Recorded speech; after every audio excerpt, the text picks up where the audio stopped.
Hi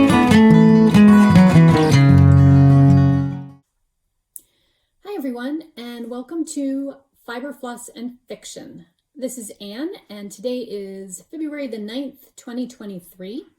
I hope everybody is doing well. We are having a kind of cold and blustery day here, although the sun is out now. We had some snow earlier today, but it's cleared out.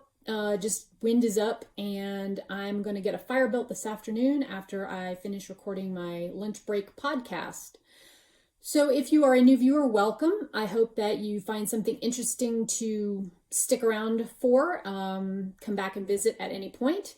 And if you're a returning viewer, thank you as always for coming back to listen to me talk about crafty things and reading. Usual kind of format today, I'm going to do knitting / crocheting / yarn things, books and reading in the middle, and then stitching at the very end. So let's see. Quick life update, I guess. And as always, there will be timestamps down below in the description box. So if you want to just skip to things that you're particularly interested in, you can do that fairly easily. Today, I am having a really fantastic tea / coffee substitute beverage. It is by a company called Ticino or Ticino. This is the snickerdoodle flavor, and it brews up that it looks like coffee. It tastes kind of like coffee that has chicory in it, if you've had that, but it has no caffeine and it's all herbal things. So it's great for an afternoon cup of coffee that doesn't make you wired after dinner, like coffee normally does to me. So enjoying that. All right. Chugging along here through February, and I wanted to get updates to you all. So I've got a lot to talk about today, and I think we'll just go ahead and jump right into everything. So I have a lot of finished knitted items to share with you guys this week. I apparently was on a hat knitting kick. They're kind of like my comfort food knitting, if that makes any sense. So let's talk about those. I have two finished Flicker and Flame hats. This is the adult large, and this is the adult small, I think it is. Both of these are knit using the worsted weight pattern numbers. The pattern is by Andrea Mowry. I had one skein of Dream State, which is Spin Cycle Yarn's worsted weight kind of color changing yarn. These are from the same skein, and I think I have enough left to make another hat as well. This one I used Unknown Dark Blue for the main color, and I knew I was my row gauge was off, so I added the little blips here from the Sport Weight pattern just to give it a little bit more depth. Has this fun like starburst top, the way the shaping works. So that is the first one.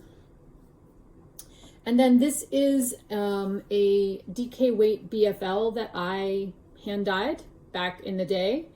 And I just had like half a skein left. I had more of this left. I could have made a size large with no problem, but I think it's really cool how very different the color looks in each of these versions, but I feel like this one's kind of southwestern looking and this one's a little bit more just neutral looking.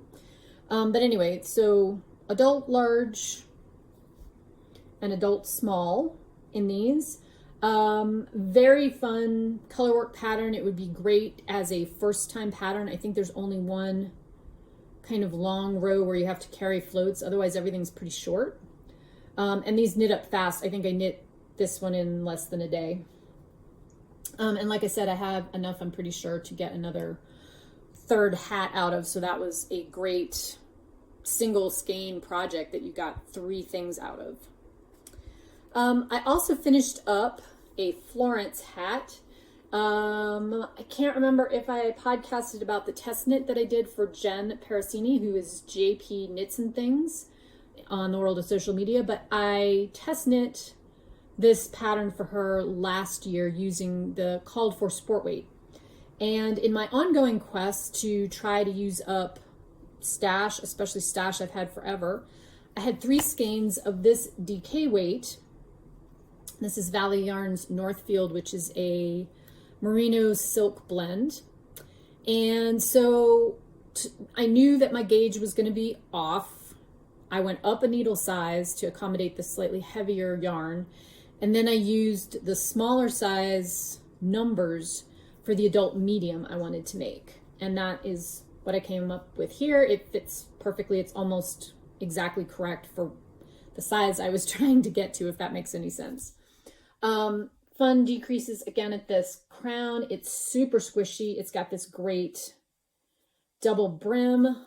I have enough yarn to knit another hat, not this pattern, which actually eats up quite a bit of yarn. I think I used 240, 250 yards to make this because the brim is so deep.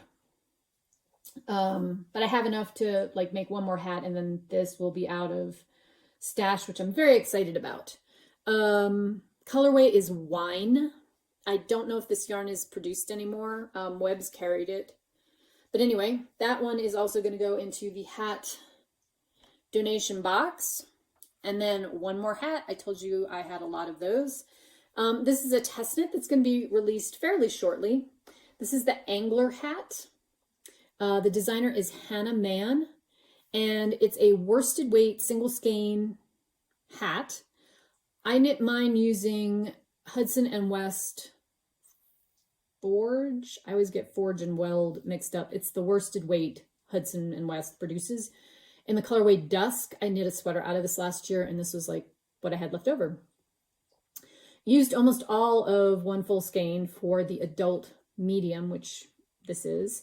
And it's a super warm hat because it's got this cozy doubled brim, slightly slouchy, and it is just stockinette and fisherman's rib, which is what pulls in this section and makes like extra thermal cozy. The pattern gives you the option to do these sections in garter stitch, but I like the stockinette stitch because I thought that contrasted nicely with the fisherman's rib. The pattern also is written for a little bit more slouchy, but I asked Hannah if I could modify it to take out one repeat of this. I don't like how hats that slouchy. I think they slip off really easily. So mine's slightly shorter than called for, but I think it worked out. It fits great. So really happy with that. That also is going into the hat donation box. So that's 4 for the beginning of the year that I'm very excited about. And then my last finished project is this pair of socks. These are the Cliff Walk socks, designed by Helen Stewart of Curious Handmade. I knit mine in the size medium. I made an inadvertent design decision. This is only 9 rounds of the ribbing, and the pattern is written for, I believe, 15, so it's slightly shorter, but I'm okay with that. Heel flap, wide toe, great textured lace pattern on them. I used the Woolen Rabbits sock, which is an 80 superwash merino 20% nylon blend, in the colorway Pussy Willow, which is this gorgeous kind of greeny blue gray, which I love. These fit perfectly. They were a little bit more work, I guess I would say, than some of Helen's other socks. A lot of her socks don't have the patterning on the back of the leg, but I'm totally fine with it, and I love how they came out. And this was another deep stash yarn, so very excited that these got put into something that I'm absolutely going to love and wear. So that is it for finished projects for this go round. So let's talk about what I've been working on. I have just a few things. I'm moving slowly this month. If you have been a long-time viewer, you know I have some autoimmune issues, and I had a medication switch at the end of December, which was definitely needed because I was having a lot of side effects from a drug I'd been on for about 15 years, but unfortunately I'm having some like rebound switch medicines till my system gets accustomed to the current one.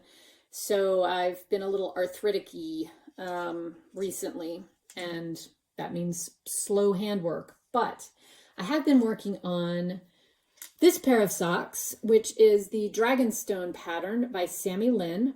This is themed after the Song of Fire and Ice, George R.R. Martin, Game of Thrones series, the Dragon Castle. It's got amazing texture. Hopefully you can see that. It's got like little mini cables and then a knit purl stitch.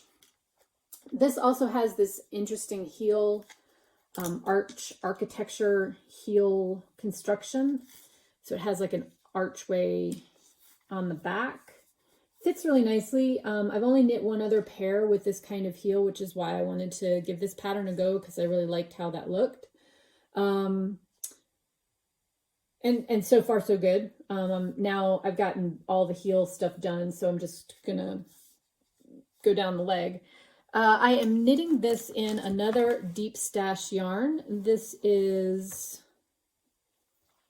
Lantium Ex Machina's sock yarn, their basic sock, which is a 75-25 superwash merino nylon blend.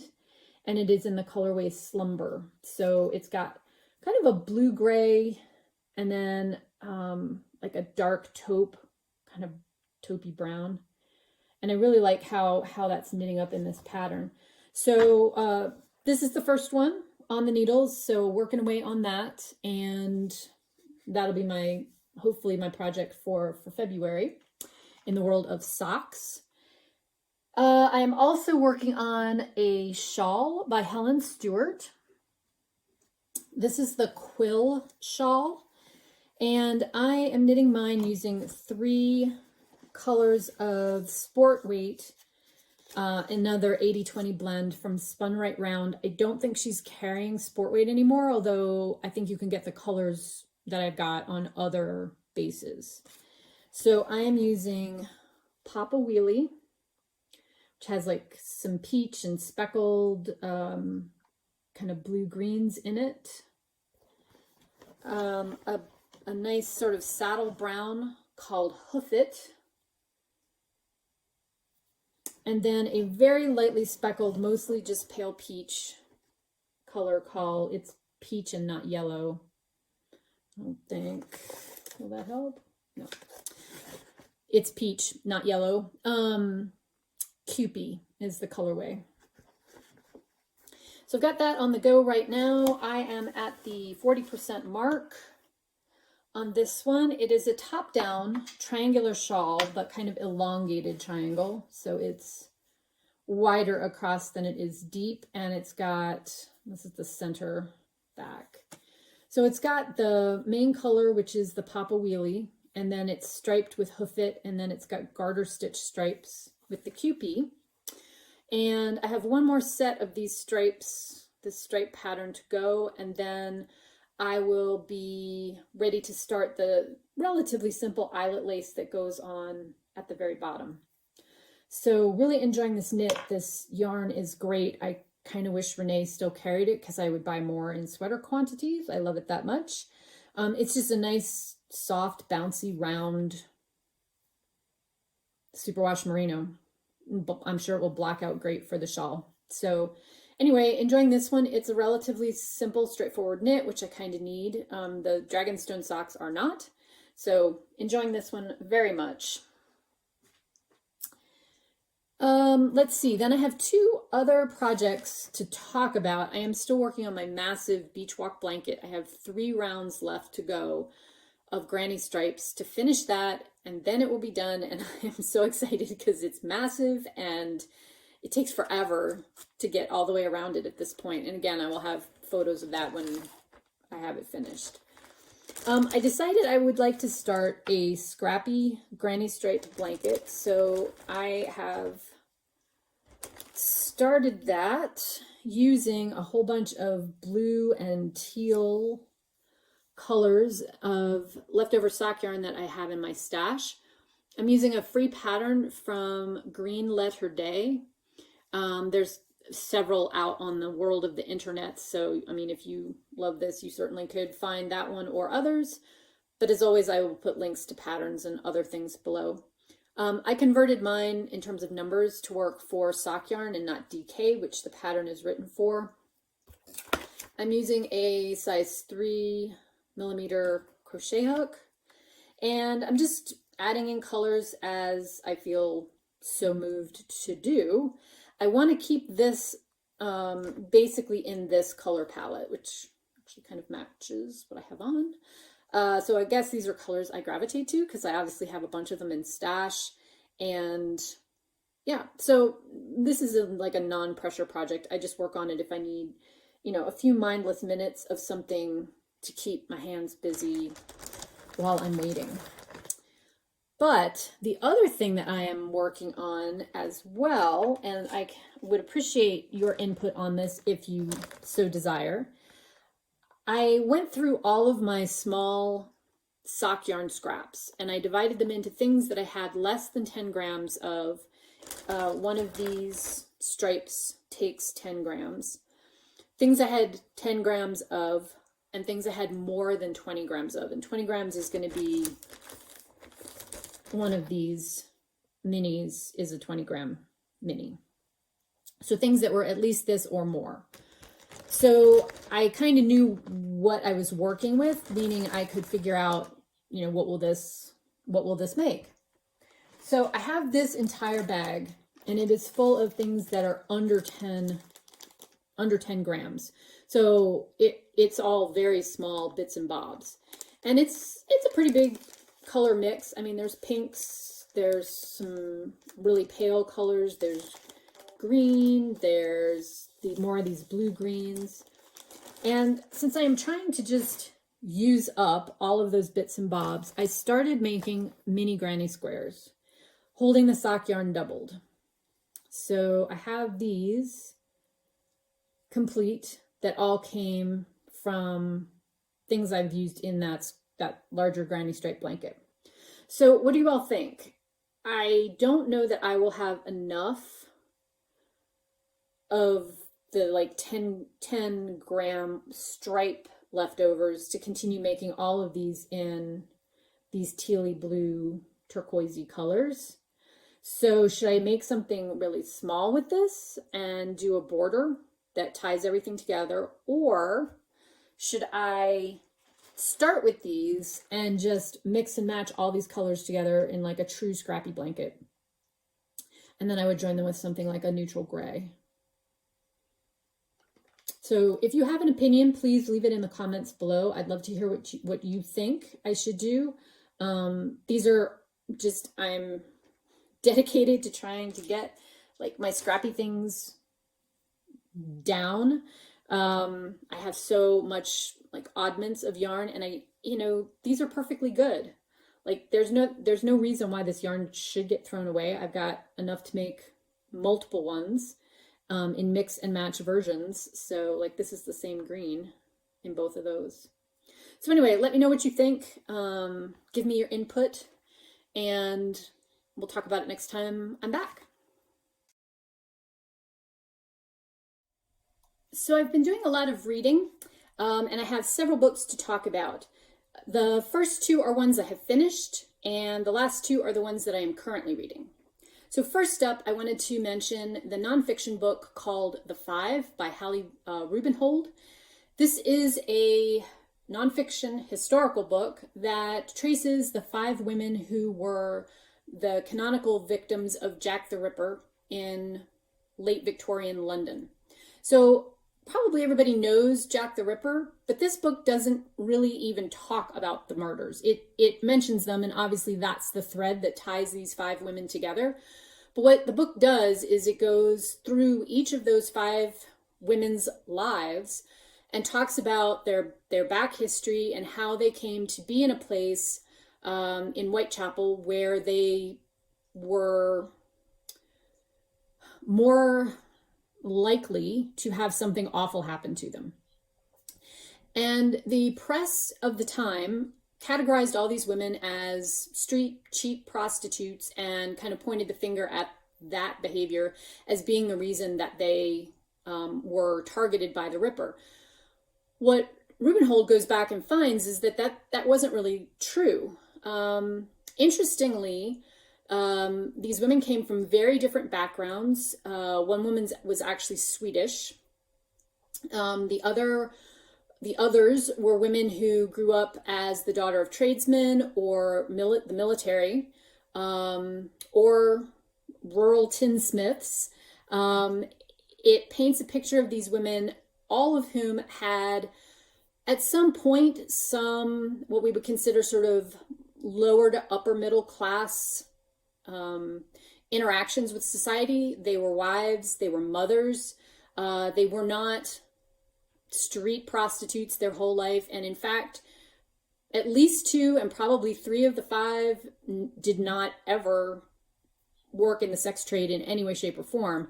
The one woman who was slightly older, she was in her 40s, she actually, on the witness stand, one of her friends said, no, she used to take in lace work. She did antimacassars for the backs of chair coverings. So these were women who were living kind of on the edge of what was considered societal norms. In most cases, they had some disruption to sort of a traditional family life, either as a mother, wife, or as a daughter, where they no longer had the protection of either their father, a brother, or a husband, or even a long-term stable partner. And as a result, they really were on the fringes of society in terms of their income earning potential. Even though at least half of them could read and or write, they were not in a occupation that reflected their abilities in that era. And all of them suffered from some form of substance abuse, mostly alcoholism. And that really is kind of the author's theme, which is these were women who were trying to get through their day the best that they could. They relied on alcohol as a way to get over difficult parts of their lives, and then were not able to shake that addiction. And so if you were somebody who basically drank yourself to sleep on the street, you were more likely than other people to be a victim of the Ripper because you were basically passed out in a doorway. The book goes into a ton of social history in the Victorian era, anything that you might want to know about what life was like working as a guard for Victoria, or in the printing trades, or a displaced family who had worked in the tin mines in Cornwall. What it was like to have the gypsy lifestyle and basically be like a tinker's wife on the road. She pulls all of this information together, and you really get a sense of who these women were, the fact that they were all very distinct individuals. You couldn't dump them into one category, even though that is what the press did. And so not only does it bring these 5 women back to life, it also gives you an amazing social history of the late Victorian period in London. I loved this book. This pushed all of my history geek buttons. 5-star read for me if you're interested in women's history, social history, even to some extent like the working class type history, because she does talk about the workhouses quite extensively and sort of the Dickens pictures of London. This is a great book, and I highly recommend it. It's billed as true crime, but she, like I said, she barely talks about the actual murders and the Ripper himself. She sets the stage in the very first chapter to just give you an outline of sort of the dates and the time frame so that you understand the context into which the rest of the book is, but it by no means is the focus of the book at all. The focus of the book is these 5 women, which I loved. Thought it was great.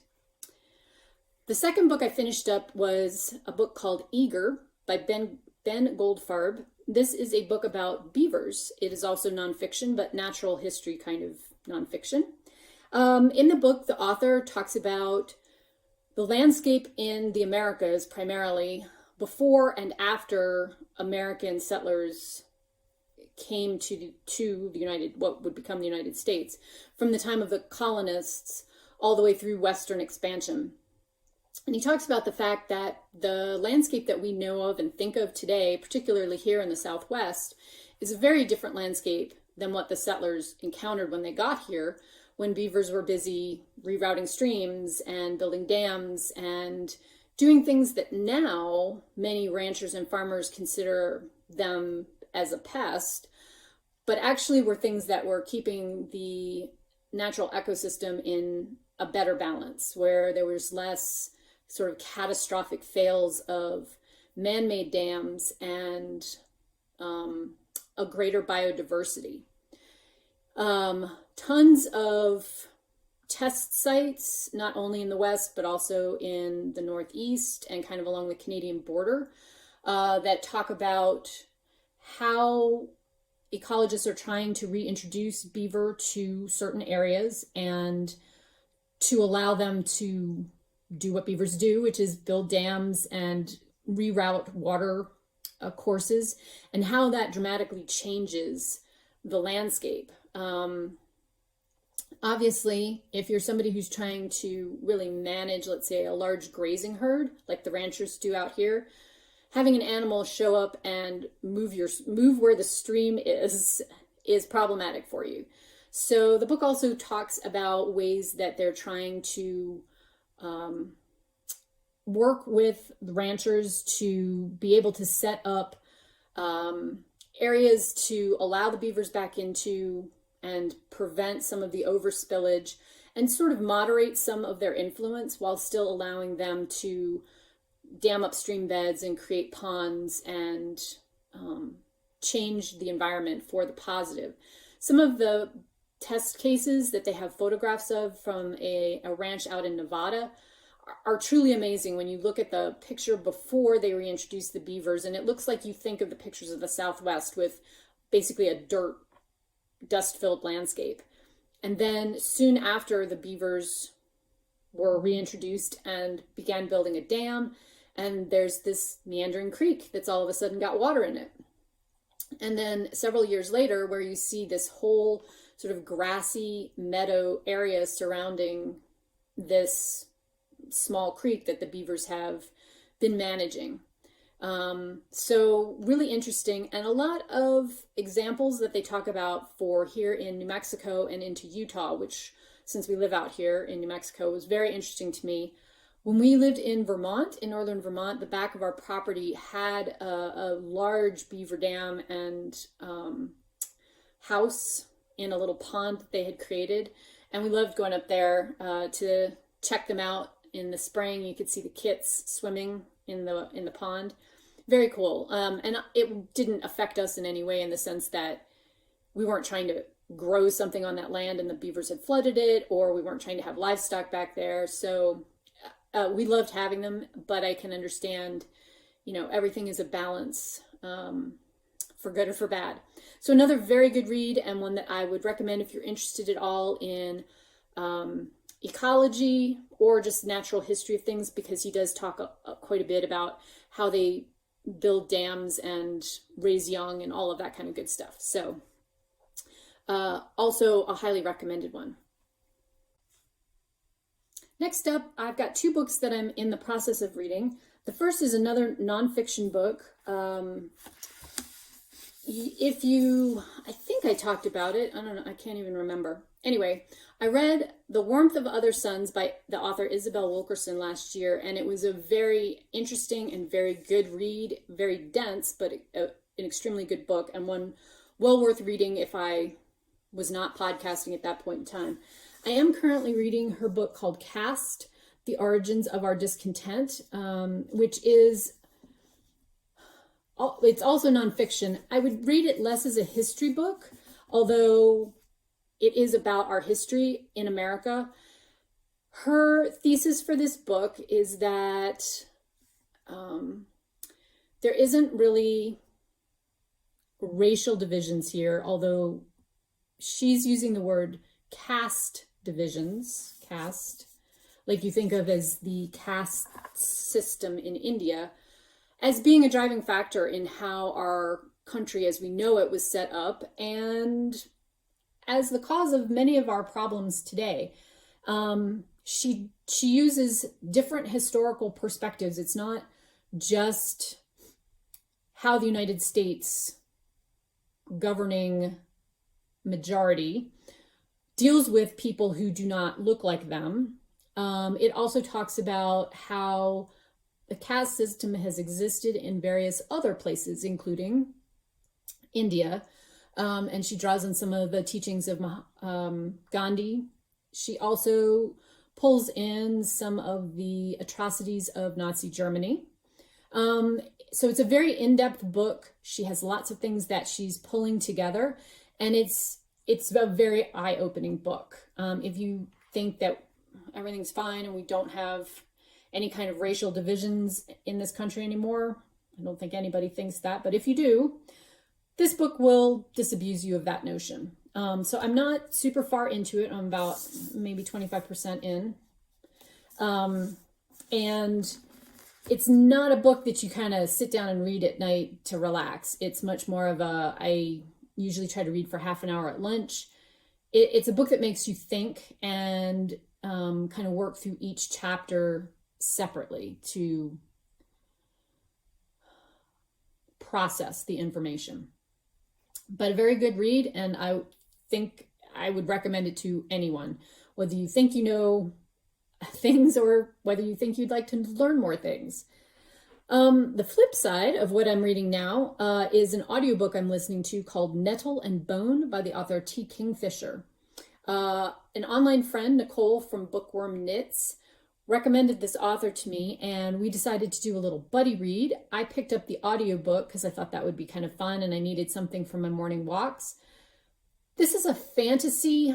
I wouldn't call it young adult fantasy because the main protagonist, Mara, is 30 years old through most of the book. Mara's oldest sister, Mara is the youngest of three princesses. Mara's oldest sister has been married off to a local prince to cement an alliance, and she winds up dying. There's some question of foul play.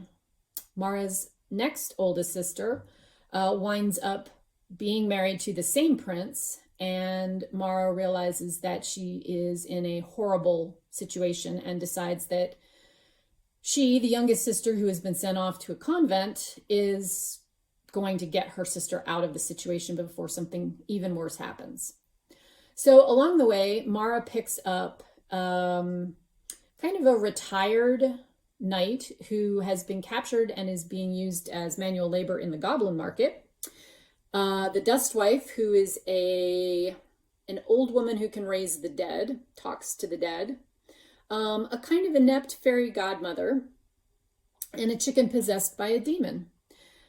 Quirky, fun. I'm loving the writing. The characters are great. It's a fairy tale that feels old, but has a lot of new things in it. I just have really appreciated the writing and am thoroughly enjoying this book. So we'll talk more about that once I finish that one up.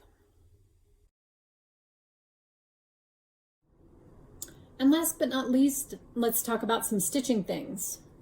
I did finish up the sashiko project that I was working on as my 30-day craft project in January, and this is what it looks like all finished up. Again, I'm planning on using this to be kind of the center point of a long rectangular table runner kind of piece that I will scrap quilt around it, and I'll work on that project probably this summer at some point. But the actual embroidery part of the sashiko is done. I really enjoyed this little project. Again, the kit came from a company on Etsy called Snuggly Monkey and included the fabric that was pre-stamped. And it also came with some information cards, the sashiko needles and thread, of which I have extra. And there was another piece this same size that I think you're supposed to use this as like a pillow with that as the backing, but I'm just going to use the plain fabric as part of that project when I get to it. So very glad that I gave this a shot. It was very enjoyable to do, very meditative and easy, and fun. It was fun. It was a fun little project. So that is done, or at least as done as it's going to be for this point in time. And I will talk about my next 30-day project here shortly. But this is the piece that I worked on for the end of January. This is a new piece I started in December in memory of my dearly departed cat, Miss Emma. It's called Chesterton on Blue Patchwork, and this is where I got to for the end of the month. I'm working obviously on these little hexagon quilt blocks. Got about 2,500 stitches into this piece total for the end of December, and then the 2 weeks or so I worked on it in January. It's charted by Heaven and Earth Designs, and artwork is by Lesley Anne. I can never remember her last name. I'll put it down below. The artwork has a black and white cat on it that's further down. This is the full width of the project, so it's not very wide, but it is one of those long, skinny ones. So that is where I have gotten to for the current point. This will be out again, I don't know, sometime later this year. I'm not sure when. I haven't totally decided, but very fun to stitch. It's neat to kind of like finish one of the little hexagons, or, you know, work towards that as a goal. Because they're small and relatively easy to finish up. They're not, at least up here, not super detailed in terms of like fabric patterning or anything like that. So yeah, fun little stitch. Enjoyed this one quite a bit. So you'll see this one back out later in 2023.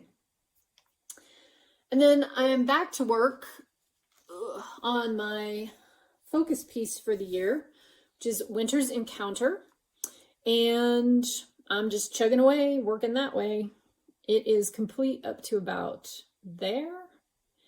And so what I've been doing is trying to sort of fill in. There was a partial page. You can see this section right here is like partial to finish this out. So what I'm trying to do is basically kind of fill in this column and then continue working that way with the color that I'm using, if that makes any sense. So like when I worked on this up here, I brought that color down and then worked across.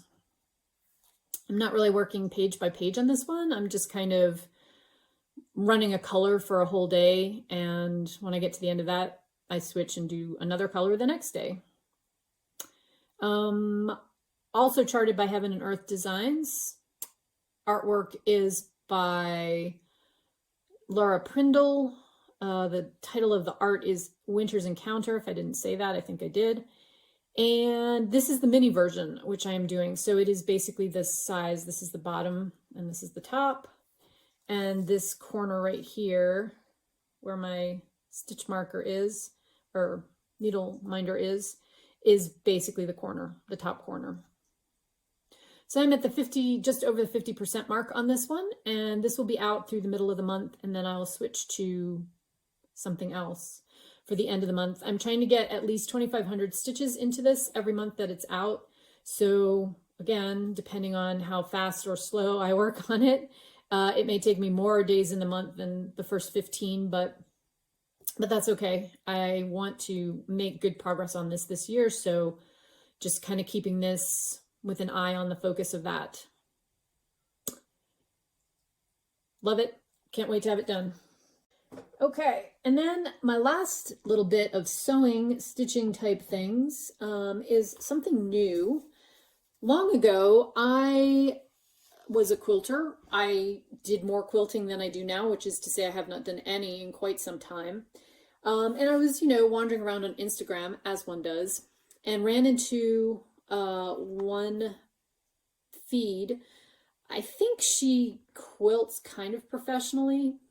She makes money off a long arm quilting, so we'll call it professionally. And she was getting started on a quilt. This book has been out. They're actually just the 25th anniversary. This is the Dear Jane Quilt, and I've had this book for quite some time, probably as long as this original book has been out, so like 25 years. I think I got it, I don't know, not too long after college, maybe, or maybe right after. Anyway, doesn't really matter. This is the Jane Quilt. It was made by a woman in Vermont around the time of the Civil War. I'm just going to open this so you can see kind of both sides of it. It's an amazing pieced quilt. There's all kinds of techniques in it. There's, you know, just plain piecing. There's applique piecing. It's beautiful. And so I realized, having looked at this lady's attractive feed and having struck up a conversation with her, that that might be kind of a fun hobby to get back into. I have a fabric stash. It's not as big as my yarn stash, but I still do have one. And so I went through and I pulled out some fabrics that I thought would be fun to do this quilt in. And I'm just going to do it as a slow stitching exercise and hand piece everything, which will be an ongoing long project. So it's not really a 30-day project, but it is what I'm focusing on this month as kind of that skill builder. I decided that rather than try to do this where I just went in order of the blocks, kind of from top right to left across the way, or left to right, I would start with some of the blocks that were straightforward and had straight lines and get my hand stitching mojo back. So I picked a block that's in the first row, but it's kind of in the middle. It's the A6 block. And put something behind this. I'm using a group of fabrics from Moda that are out of print, I guess you would call them. They're not being manufactured anymore. Papillon. They match their French General line, if you're familiar with that. And this is their Seal Blue from the French General line, which is kind of a dusty blue gray and matches the walls in our bedroom almost perfectly. So I wanted to do this bigger center block with a fussy cut, so I picked that rose, and then I picked some coordinating ditzy prints. The fabric all has, I think you can see up there, even though it's maybe upside down, butterflies on it in some way, shape, or form. That's kind of the theme of the pack. And I was able to find one in a small shop on Etsy, so I ordered an extra one, and then I ordered some of this fabric and their rouge red to work the other larger pieces in. You'll see on this design book cover, these triangles are a solid color, and then they're interspersed with pieced pieces.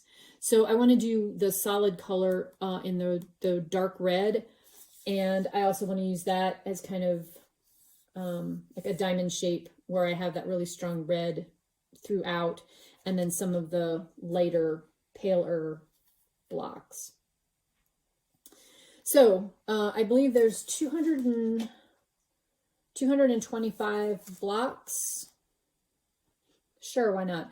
So one is done, and I'll be working on this for a while. I had to kind of get stuff rearranged in my mind about how to do that. The steps, the process. These are fairly small blocks. I think they finish at 5 1/4 square.